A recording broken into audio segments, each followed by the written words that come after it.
Namaste everyone. I am Dr. Veena Bhatt, an obstetrician and gynecologist by profession, practicing at Bhadravati, Shumoga district.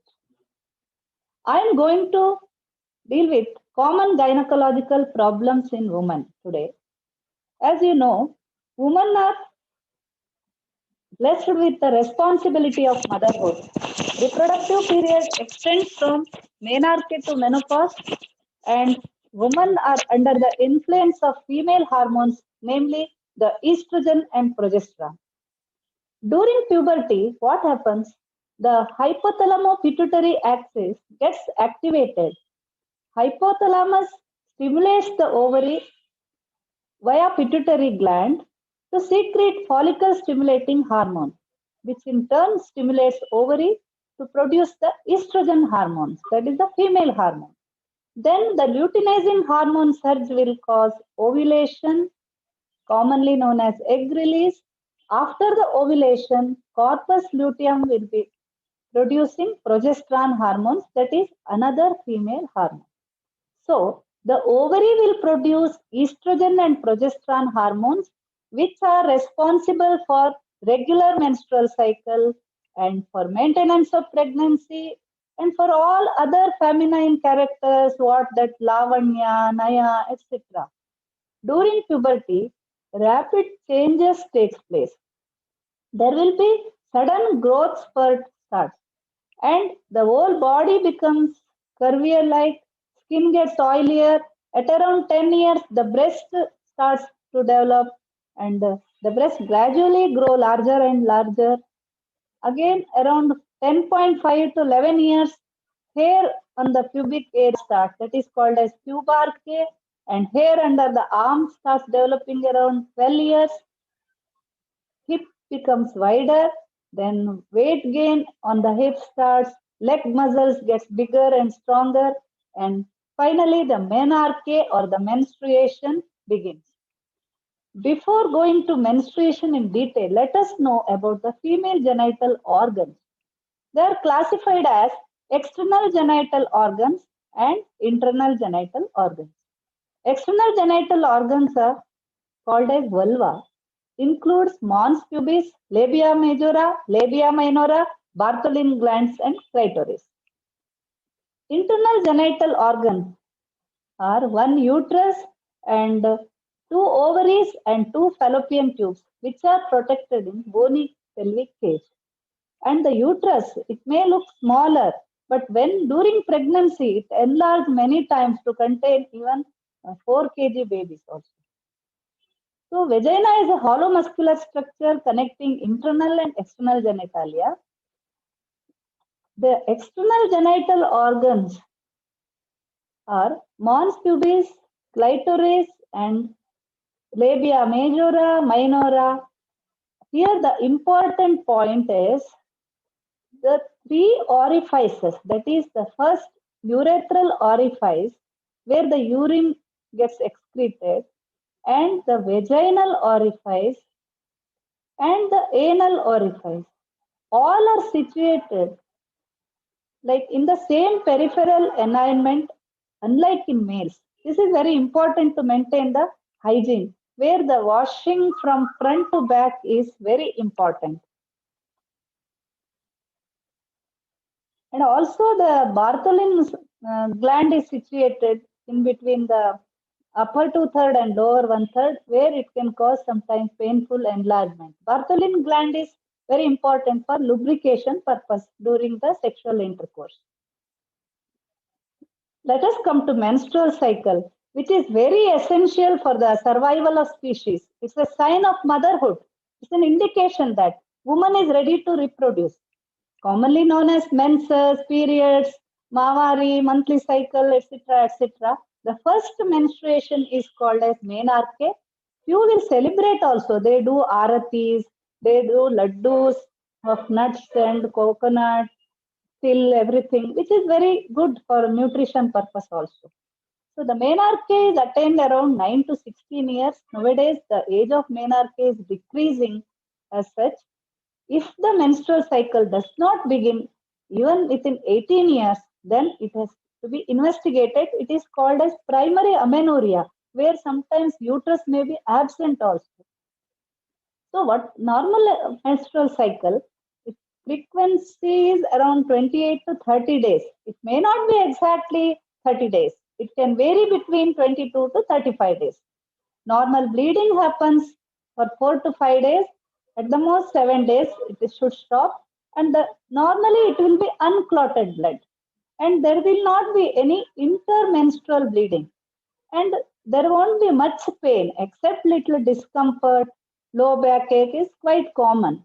The average flow will be around 30 to 60 ml, that means 4 to 5 pads per day. At the most, highest is 80 ml. More than that needs to be investigated. So we should know how the menstrual cycle happens. What is menstruation? So many would have delivered, they would have brought up the baby, but still they don't know how the mechanism of menstruation. So to know the menstruation, it's very important. From menarche to menopause, during each menstrual cycle, single egg or ovum will be released. It is called as ovulation, which is caught by the fallopian tube. Ovum will be waiting for the sperm, other sperm. It will be alive for 48 hours to meet the sperm. Within that time, if fertilization happens in the fallopian tube, then the fetus start developing. At the same time, every month, under the influence of female hormones, uterus also will be developing a layer called as endometrium to receive the fertilized zygote. And if pregnancy happens, it will continue to develop in the uterus for 9 months, and then the baby will be delivered. What if pregnancy does not happen? Then all the preparation done by the uterus gets wasted and hormonal levels gets altered. The uterus shreds the endometrial tissue along with the red blood cells and the white blood cells, which is called as menstrual flow. It usually once in 22 to 35 days. This is the picture depicting the ovary releasing the ovum caught by the fallopian tube. Then the fertilization happens in the fallopian tube. Then it will come to the travel to the uterus, the zygote. If the pregnancy continues for 9 months, the baby will be delivered. And if there is no pregnancy, then the menstrual endometrium shed. There are so many myths and misconceptions regarding menstruation. And the people say not to go to temple, not to attend any functions, not to enter kitchen, etc. And many think that menstrual blood is very much impure. Girls should not take bath or wash or clean the genital area. But remember, menstrual blood is very pure, and the menstruation is a physiological process.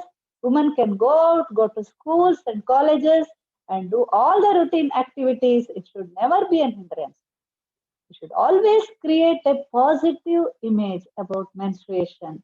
And so many people coming with preponing or postponing due to some function, there is traveling and all that. Except the discomfort little bit, there is no need to prepone or postpone just because menstruation is impure and uh, so many other misconceptions. So you should take enough care during menstruation. You should continue daily activities, household work. You should exercise, simple walking, yoga postures like Baddha Konasana, butterfly, Chakki Chalanasana. All will improve the uterine circulation and eases tension also. Low salt diet is very important to prevent retention of water, which may be due to hormonal changes. And high fiber diet is also advised to avoid constipation. If there is pain and discomfort, hot water bath can be used. So hygiene is also very important. To take bath daily, wear only cotton inner clothes, avoid synthetic fiber or nylon, and avoid antiseptic and deodorants, which is commonly used. But you should not use hot water also around the genital area. Use clean pads and cloths, tampons, whichever is convenient for you. Married women may use menstrual cup also. Nowadays it's gaining too much popularity because it's cheaper and it is environmental friendly and comfortable. And change of pads is very important every 6 to 8 hours. And you should dispose them also in a proper way, in a bin or which is designed for that also, or wrap it in a paper and dispose it properly. Wash the vulva every time when you go to toilet, always from front to back, and do not use wet cloths. And once used cloths should be put under a hot sun. It avoids infection. There are some problems during menstruation. Dysmenorrhea, or it is called as painful period. Normally, the periods are less painful or very little discomfort. And there are two types. Primary dysmenorrhea. Some teenage girls, they will be having so much pain and they will be rolling on the bed. They want to go to school, colleges. It is called as primary dysmenorrhea. Maybe seen around 5 to 10% of the uh, incidents, and it lasts for 2 to 3 days. It may be associated with vomiting also, giddiness also, syncopal attack also. Usually, once the flow starts, the pain will subside. It is due to the local release of hormones like prostaglandins, and the treatment is just reassurance and if necessary painkillers like NSAIDs, mefenamic acid, etc. And heat application may be advised. Soft diet should be taken and adequate liquid intake. People don't drink water only, especially menses time. So they should drink adequate water and relaxation techniques, meditation, etc. And if it is severe, you consult the doctor or gynecologist. There are some secondary causes due to fibroid uterus. Fibroid is a benign tumor. And endometriosis. Endometriosis means the uterine layer, endometrium, will be present outside the uterus, maybe in tubes, ovaries, or in the ligaments and the intestine, etc. So this may cause severe pain. Adenomyosis is endometriosis in the uterine muscle. Then pelvic inflammatory disease. So you have to diagnose and treat the cause. You may take the help of ultrasound examination. And you advise magnesium rich foods, which are green leafy vegetables, banana, avocado, nuts are advised, and good sleep is also important. Exercise, yoga, various poses. Some people will use acupressure and all. Whatever route it is, if it is helping them, it's okay. So irregular periods. So irregular periods and missed periods are very common. Remember, any missed periods, you should rule out pregnancy first. Do a Gravindex test. I have done in my clinic, even if they are unmarried also nowadays. So many times they don't tell about periods. We get urine tested because so much experience during last 30 years has taught us lessons. So anything which disturbs ovulation will cause disturbance in periods. During adolescence, for the first 1 or 2 years, physiological variation is normal. And also in pregnancy, lactation, and perimenopausal time. So pathological causes are thyroid problems. Nowadays, thyroid problem also increasing. It is 8 times higher than males. So prolactin level increase, polycystic ovarian disease, lifestyle factors like increased weight gain, physical and mental stress, especially in the COVID era, people are not going out and so many other economical, so many stress and excessive exercises also, marathon runners and sports people, they may also because of the hypothalamo pituitary axis variation. So some medications like antipsychotic drugs, cancer drugs, and drugs for endometriosis, all this can cause irregular periods. So treatment is first diagnose it properly by taking proper history, and then lifestyle modification is important like diet, rest, exercise, and if necessary, medical line of treatment. Some people may have scanty flow, like they will It is maybe because even in obesity and thyroid problems, PCOD problems, then OCPL intake, uterine adhesion, and it's common during menarche and perimenopausal period.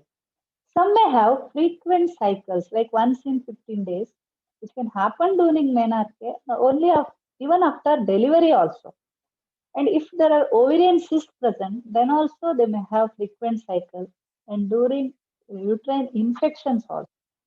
But intermenstrual bleeding, in between the periods, if the bleeding happens, if there may be presence of polyp and cervical erosion, sometimes even the cervical cancer.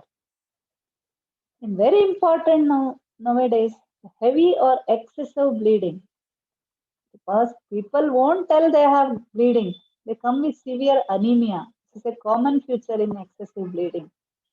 See, the hormonal imbalance can cause heavy bleeding. During adolescence and perimenopausal time, it is called as AUB or abnormal uterine bleeding. The other causes are fibroid uterus, fibroid polyp, endometriosis, PCOD, ovarian cyst, polycystic ovarian disease, and copper T and other IUCDs, intrauterine contraceptive devices, can cause excessive bleeding.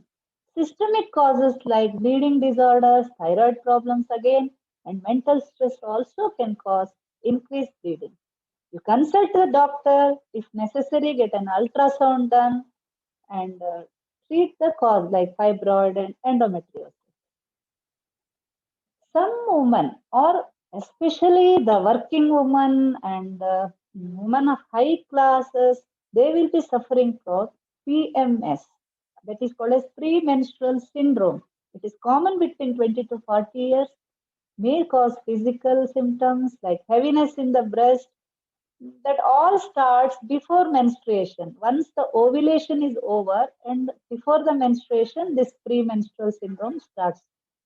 The heaviness in the breast and muscle cramps, weight gain, bloating sensation in the abdomen, irritable bowel-like syndrome like loose motions, constipation, and there are mental changes also causing irritation, mood swings, forgetfulness, headache, depression, etc. Main treatment is should stop junk foods, caffeine and chocolates, exercise regularly, good protein and vegetable diet, less salt intake and sugar intake, vitamin B6 supplements, yoga and meditation also help. Mainly the family members and the colleagues, everyone, they should know the woman has premenstrual syndrome. Sometimes accidents also happen during PMS. Sometimes suicidal tendency, everything is raised. So they should know about premenstrual syndrome. Ovarian cyst. You know, ovary is a female hormone producing organ which keeps undergoing changes during menstrual cycle. And cysts can develop, which are mostly benign. But after the menopause, in ovary cyst develop, it may be cancerous. There are so many types of ovarian cyst. One is a functional cyst. Usually it lasts for 2 to 3 months, it resolves itself. And teratoma, which contains all types of tissue like bone, hair, and all, it may need surgery. And then cystadenoma, endometrioma. If the endometrium, already I told, endometriosis present in ovaries called endometrioma. And then PCOD, which we will be dealing with later. So there may be dull aching pain, and if there is rupture or if it gets twisted, then she may vomit or severe pain can happen. The treatment is some resolve on its own up to 5 to 7 centimeter wait and watch policy. Then you may give medicines also. If it is more than 8 centimeter or 10 centimeter, if the complication happens like twisting and severe pain, then only it needs surgery. Now, coming to polycystic ovarian syndrome.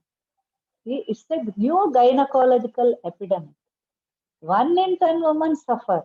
Nowadays, in Indian girls, 30 to 36% are suffering from PCOS. It is the main cause of infertility.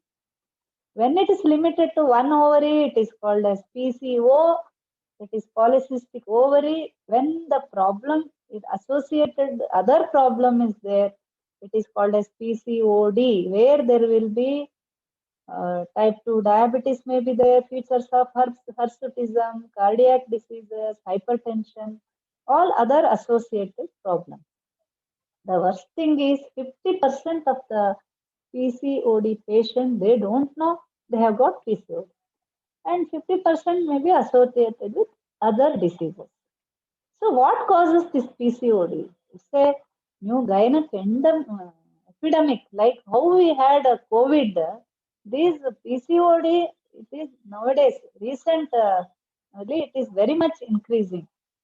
When we studied 30 years back, it was just mentioned one paragraph. Now there is PCO Society. There are so many books, so many seminars. Everything will be on PCOD only.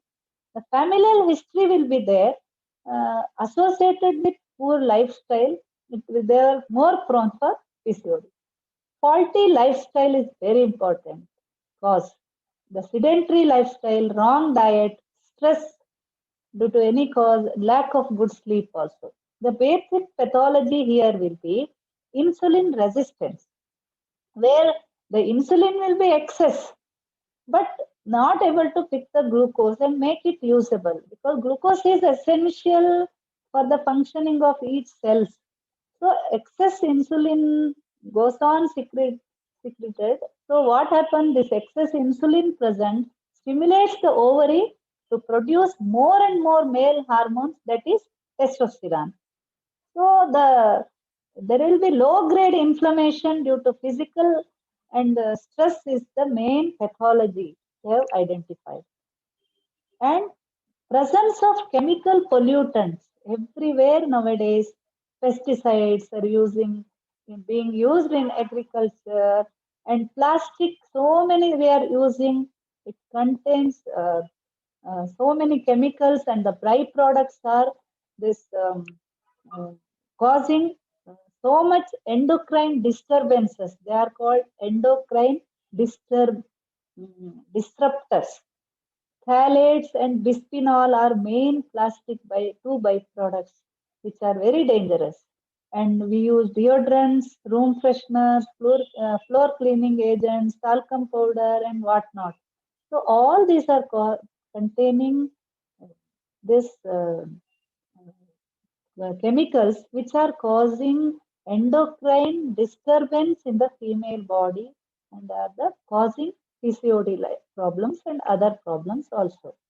There are lots to be still discovered in PCOD. What are the causes and all? So, what are the common PCOD symptoms? Irregular periods or no periods or scanty flow.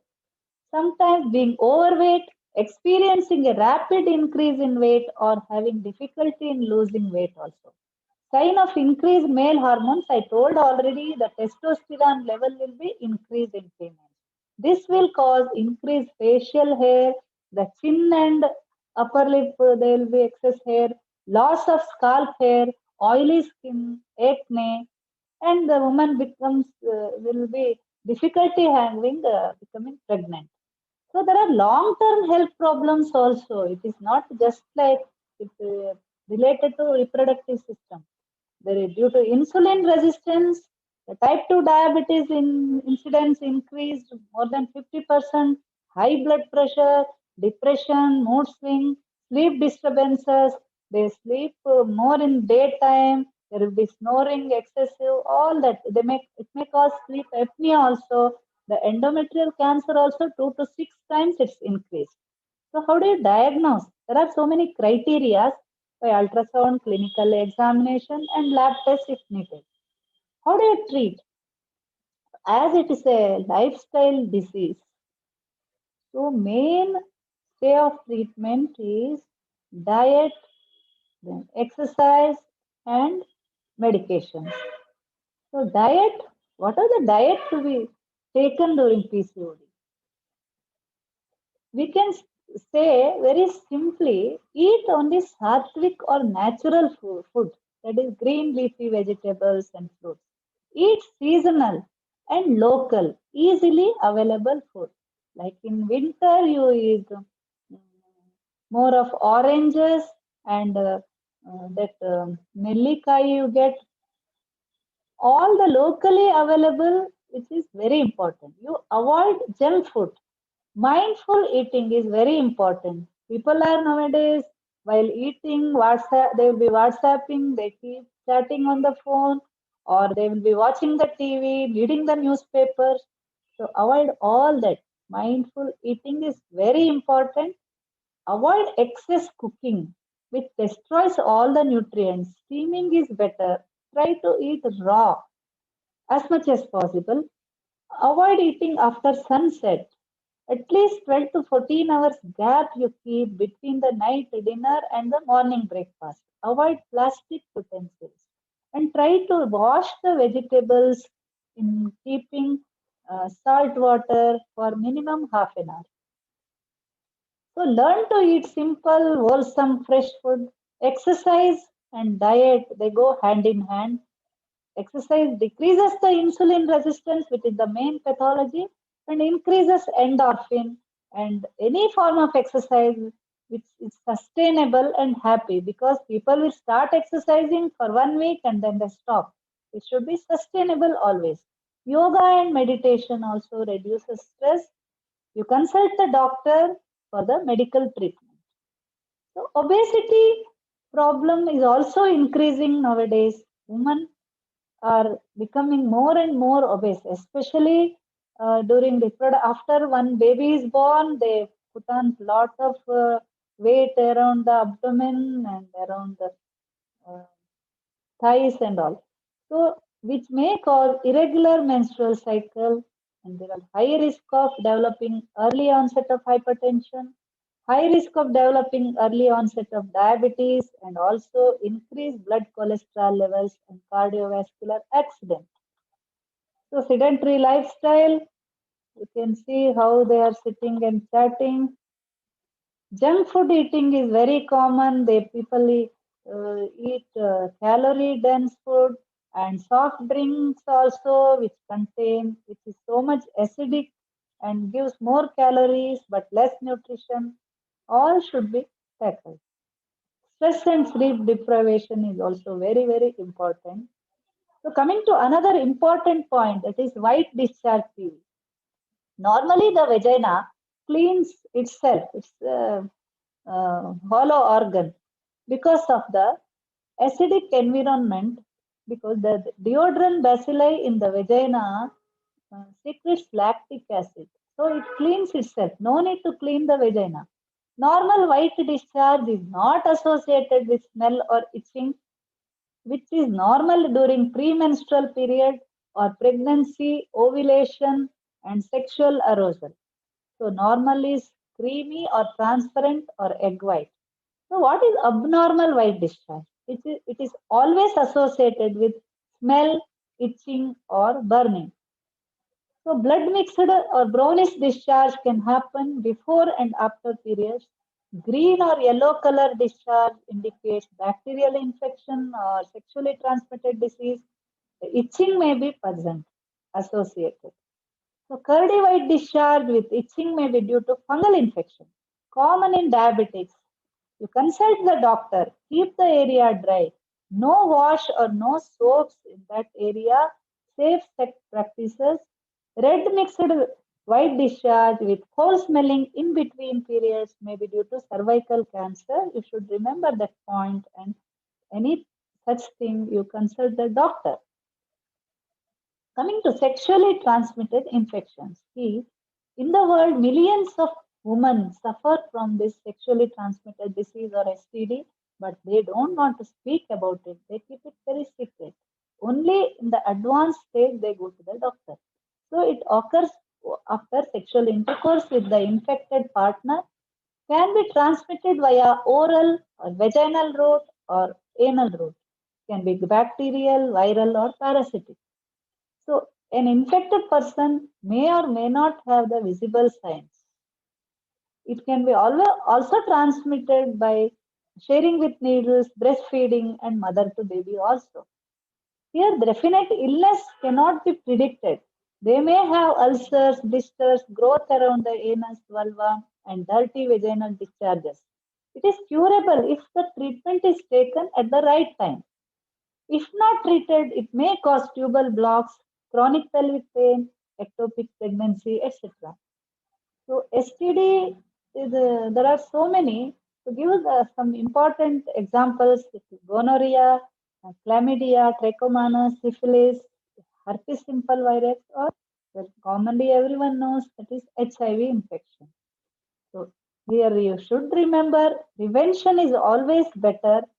No self-diagnosis and no self-medication and safe sex practices and proper genital hygiene to be maintained. Proper medication is very important and partner treatment also is very important in sexually transmitted disease. Coming to a commonest problem in women, where the more than 50% women suffer from anemia, there is anemia is because of decreased hemoglobin content in the red blood cells, also decreased red blood cells. If it is less than 11 or 10 grams, then it is called as anemia, where they will have irritability, lack of concentration, then they are prone for infection, they may have palpitation while walking, talking, the fatigability, dizziness, and weakness. So these are the signs of they see how the tongue looks and the spoon-like nails called as platinacea or chylomicea, the pallor around the conjunctiva. All these are the signs of anemia. You can just diagnose it. Or simple investigation like which costs 10 to 20 rupees with the hemoglobin percentage. It will be less than 10 grams or 11 grams. Iron folic acid regularly should be taken by all the women suffering from anemia at least for 3 months. Then you should give deworming once in 6 months. Take iron rich sources, all this food. And next, coming to urinary tract infection, where see it is not a reproductive organ, but it is related. The bladder, urinary bladder is situated just above the uterus. Urethral orifice situated just above the vagina. So urinary tract infection is very common. Almost 1 in 2 women will suffer in her lifetime. And because female also have a shorter urethra, that is just less than 4 centimeter, unlike the males. So what are the symptoms? They may have increase in frequency of urination, ability to control the urge of urination, painful urination, etc. The causes is sexual activity. Usually, even immediately after the marriage, we call honeymoon cystitis because the urethral opening and the vaginal opening are situated just nearby. So infection can easily get transmitted to bladder. So decreased water intake. Women won't drink water. Minimum 3 to 4 liters of water is very important. And high sugar level also can cause associated renal calculi and catheterization due to medical reasons or surgical reasons. Treatment, never self-treat, get the urine examination done, always complete the course of antibiotics, very important, and plenty of water should be taken, proper hygiene and safe sex practices.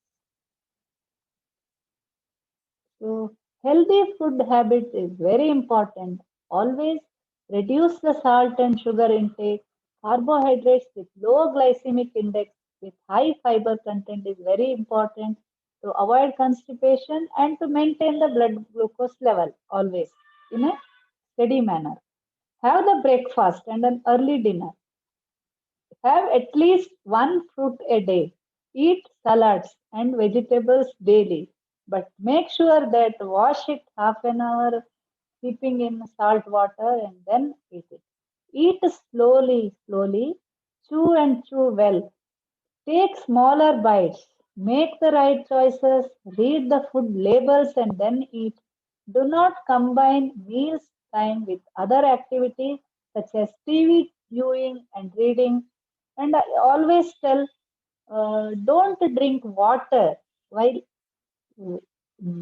eating. Half an hour or 40 minutes before and 2 hours later, you should drink water. So There are so many gynec problems like gynec oncology problems, psychological problems, which will be dealt with the other faculties. So take home messages are health is normal phenomena, health is achievable through healthy lifestyle. Rest for 6 to 8 hours per day is very important. Exercise regularly, drink enough water, have a me time and take care. Always take care of yourself. Right information, right education, right knowledge are the key to empower women and our health. Prevention is better and cheaper than cure. Thank you, one and all.